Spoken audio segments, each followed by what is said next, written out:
Chapter 4. When I reached the age of 13, my father pronounced the benediction. I thank thee, O Lord, that thou hast rid me of this responsibility. For according to the Jewish law, I reached, with the beginning of my 14th year, the status of manhood, and was responsible for my deeds in the eyes of heaven. My father sent me to Lud, where there were many synagogues. In one of them I became the pupil of a local rabbi, and from him learned the written law, the codes, and the histories, which are part of the higher education of every Jew. I lived with the family of my father's brother, who was a saddle maker, and from him I learned this trade. For although my father was well-to-do, and although he had destined me for a career of learning, it was proper that I learn a handicraft, according to the saying, "He that does not teach his son a trade brings him up to be a highway robber." I will not dwell on the years I spent in the pleasant city of Lud, where I made many friends. I will only say that my inclination was always to my studies, and that I learned much, both of the written law and of the oral tradition, which has come down to us from generation to generation. When I reached my 16th year, I returned home, and my father asked me again, "Is it your desire, my son, to consecrate yourself utterly to the Torah?" "With all my heart and with all my soul," I answered. "If this be so, you shall accompany me on the next festival pilgrimage to Jerusalem. As you know, I have a friend there whose 2 sons are pupils of the famous Rabbi Nicodemus. I will leave you in their company." And thus the matter fell out. Shortly before the next festival, we went up together, my father, 2 elder brothers of mine, and myself.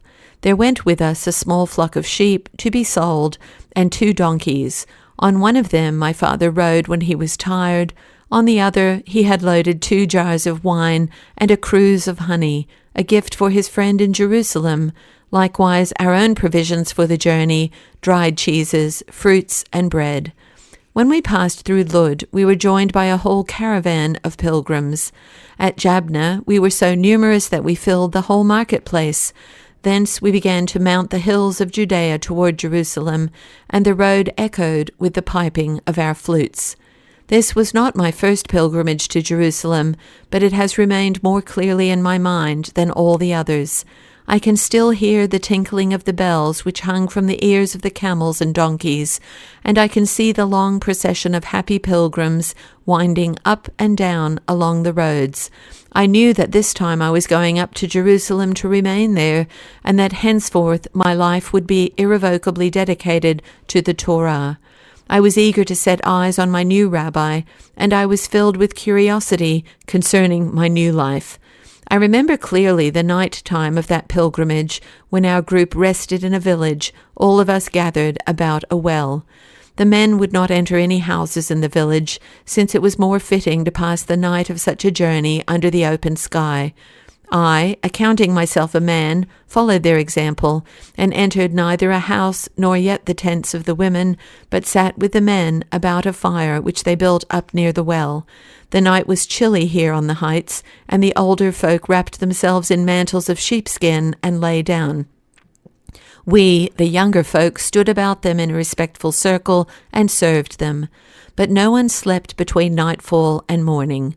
It was the early part of the month, and a thin, pure crescent of a moon followed the sun into the blue depths of the western heavens. The stars sprang out, thick and brilliant. The old folk told stories of the great rebellion under the leadership of Judah the Galilean, in which some of them had taken an active part. They remembered how they had stolen away from their homes, their swords concealed under their mantles, to join the rebels. Fisher folk went with them from the haven of Joppa. Hope ran high in those days. The rebels believed that salvation was at hand, that our people was about to be freed from the yoke of Edom. But the hope turned out to be a deception, and the sword of God was shattered by the heathen. "God's sword is not shattered, for God's sword is his Torah," said a learned man of Kfar Saba. "Not the sword of the Torah is our need today, but a sword of steel," called out one who stood in the shadows. "The sword of the Torah must be sheathed a while, till the sword of steel has conquered." Heads were turned toward the last speaker. Who was it that dared to utter such words? Someone lifted up a blazing brand, and by its light we beheld a mighty figure of a man, with wild locks of hair and eyes that flashed back from the darkness. Bar Abba, a murmur went up. Bar Abba is among us. Does God need iron or chariots to help him? Has he not at his command the hosts which fill the heavens? Let the time only come when he will send his anointed one. But why does he wait so long? It is written, though he delay, yet we must await him daily. Who knows but that we shall encounter him in Jerusalem when we arrive there? Nay, Messiah will not come down from heaven until we have forged him ourselves on the white-hot anvil, and until we have beaten out our swords thereon. God does not desire a rabble of slaves as his people. God desires sons of freedom, called out one in support of Bar Abba. A spirit of uneasiness, of terror descended on the assembly. I behold even now the figure of Bar Abba, standing out now in the light of the campfire. He was a fisherman who worked in the harbor of Joppa, gigantic of stature, burned by the sun, dark like an Ethiopian, with muscles of steel. The locks of his head and of his beard were tossed in the wind. His teeth flashed out, milk-white, from between his lips. He lifted a hand toward the rabbi who had rebuked him and said, "The bitter gall of oppression is over full in our bosoms. I say to you that if one could be found today in the mold of Judah the Zealot to gather the hosts about him, we would drive Edom and his hired fighters before us as the storm drives a ship. Bar Abba, Bar Abba, those are the words of a sinner. Do you not see to what a pass we have come? Without God nothing can be accomplished. Such is the will of God, and we dare not question him until he sends his Messiah to gather us up." Another spoke, "They say in that wilderness of Judea there is a man who calls the people to him to prepare by baptism for the coming of the Messiah. It is not by baptism of water that we shall prepare for the coming of the Messiah. Woe to the ears which have heard such words. May your lips be stopped up, Bar Abba. Men who follow you only delay the redemption. It is God's will that we shall make our necks a footstool for our enemies, and we shall obey him in love and be silent. We shall not question his decision," the rabbi cried. I saw the white beard of the old man tremble, while his eyes turned a bluish red and seemed to protrude from their sockets as if they were about to fall out.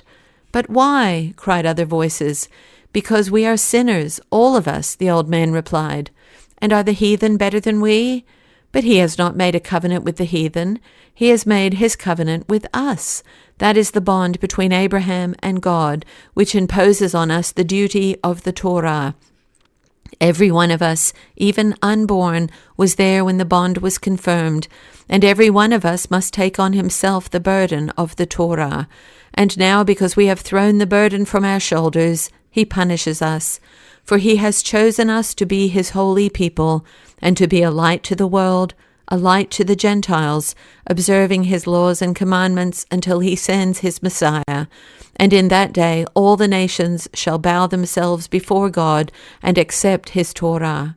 And until then we must carry the yoke and be silent. We must be silent." And the old man put his fingers to his lips. In that night on the hills, I became a man. I was confronted for the first time with the living forces which are in our people.